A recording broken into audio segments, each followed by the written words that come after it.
They say love is blind, and I was living proof. I thought I'd found my soulmate in Lorenzo, the charismatic and successful oil and gas executive. We met at a company party in Houston, and I was swept off my feet by his confidence and charm. He was my rock, my partner, my best friend. Or so I thought. I still remember the way he smiled at me, the way his eyes crinkled at the corners, the way he made me feel like I was the only woman in the room. We started dating, and I was hooked. He was everything I had ever wanted in a man, handsome, smart, and successful. We moved in together, and I thought I had found my forever home. But looking back, I realized I ignored the red flags. He started changing his passwords on everything, and I brushed it off as him being paranoid about security. He became critical of my appearance and weight, and I told myself he was just trying to help me be my best self.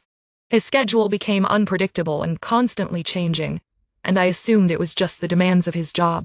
I was so in love with him that I did not want to see the truth. I wanted to believe that he loved me, that he was committed to our relationship. And he told me that, over and over again. He said I was his everything, that he could not imagine living without me. But then, things started to unravel. I was going through a tough time, battling cancer and trying to stay positive.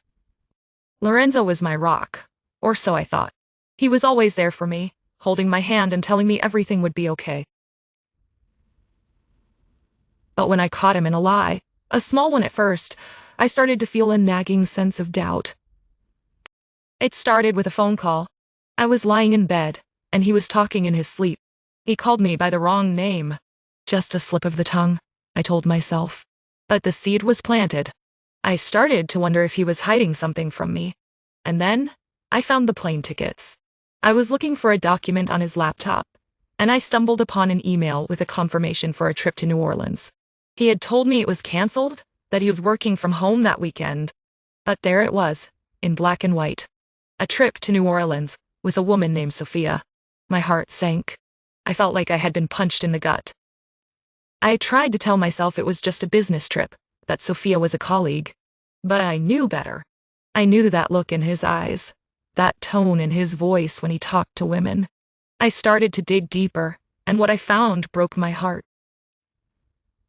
The plane tickets were just the tip of the iceberg. I found text messages, emails, and hotel reservations. It all pointed to one thing: Lorenzo was having an affair. And then, I found the most shocking thing of all. A car, a brand new Mercedes, was registered in Sophia's name. But it was not just any car. It was the one he had bought for her, with our mortgage money. I felt like I was living in a nightmare. I could not believe what I was seeing. Lorenzo, the man I loved, the man I trusted, was having an affair with my cousin, Sophia. And he'd been using our money to buy her gifts. I did not know what to do. I felt lost and alone, like my whole world had been turned upside down.